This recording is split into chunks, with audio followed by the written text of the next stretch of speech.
Thank you, Payal. On behalf of the Swiss Indian Chamber of Commerce, let me welcome you all to the 6th knowledge sharing webinar, which we have been organizing since the time the lockdown has started.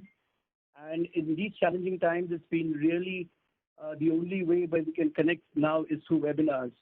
And I'm saying challenging times is not only because of COVID-19, but also challenging because it is indeed a challenge to sit at home and work. Before going further, I would like to welcome the Consul General of Switzerland, Mr. Otmar Hadiger, and I request him to give his keynote address. Over to you, Otmar. Very warm welcome also from my side to all participants at this webinar. As official representative of Switzerland here in Maharashtra and Western India, I'm of course very happy to participate in this webinar. And I'd like also to give a special welcome to the distinguished representatives of the government. I'm not sure, Mr. Hitesh Vaidya, is he also present? Ministry of the Housing and Urban Affairs, Government of India, and Mr. Vikram Kumar, Metropolitan Commissioner of PMRDA. First of all, thank you also to Mr. Nishith Desai and his associates for joining forces with the SICC to organize this webinar to a really highly relevant topic. And thank you so much also for giving me the time to share a few thoughts only. I will be brief.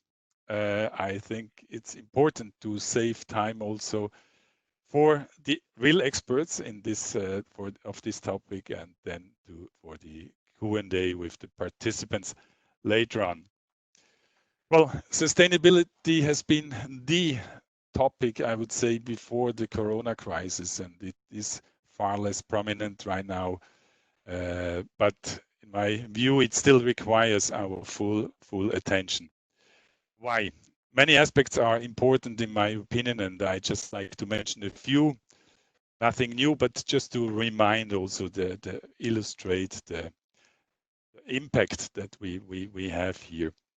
And first of all, I think we all agree that our world has to become more sustainable and we have to reduce massively our carbon footprint. I like to illustrate this a little bit.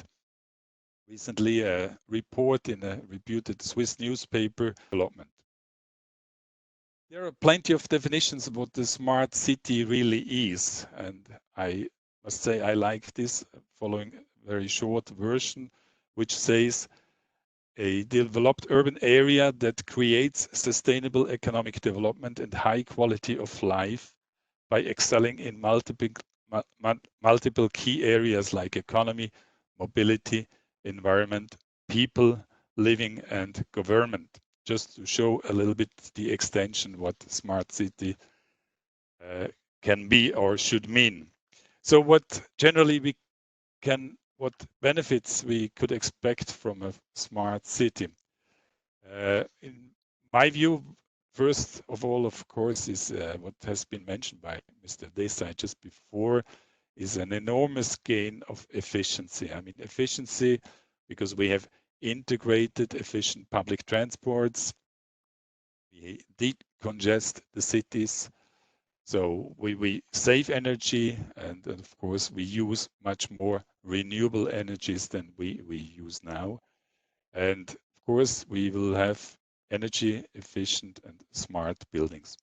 So it will result in a cleaner air and ultimately also, of course, better quality of life.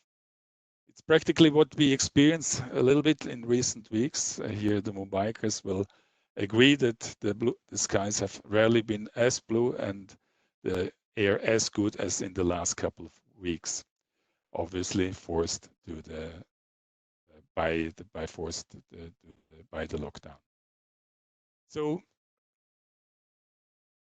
smart city means also better protection of the environment. Means we have to address,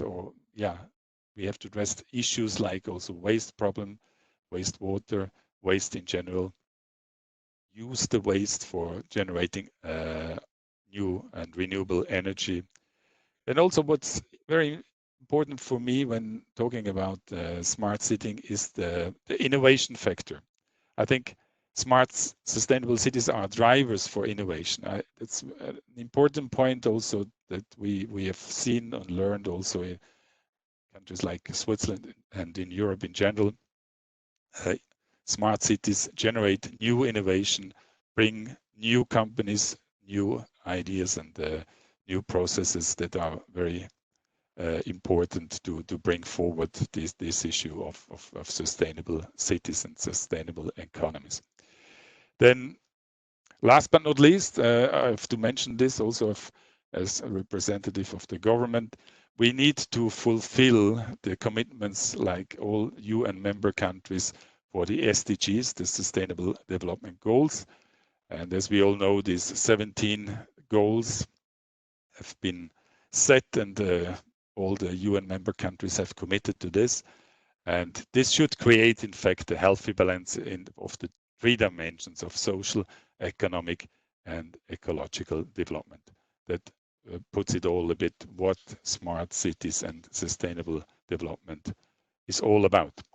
So what is the Swiss Connect in this whole story? Of course, we have it also in the invitation. We have seen it, the 2000 Watt Smart City Association is connected to India, is connected in particular to Pune, where they have signed a MOU last September to plan and develop a model carbon neutral smart city township in Pune metropolitan region. So this is one of the projects. There are other projects. We will hear certainly about this here in India with in other states also. So it's hopefully the start of an interesting new adventure and interesting development of the 2000 Watt Smart City Association here in India. They use a label, a 2000 Watt site label, which has been invented originally by the ETH Zurich. And the association is really also has the right to implement it abroad. They have done it already very successfully for various sites and various townships in Switzerland. So far, 32 townships were certified and received the label 2000 Watt. Now, also important to say, talking about SDGs, 2000 Watt Smart Cities fulfills 11 of the 17 UN Sustainable Goals, and they are also able to label this for the cities that adopt this 2000 Watt label. What I like very much about the project of the 2000 Watt Smart City Association is also the multiplier effect.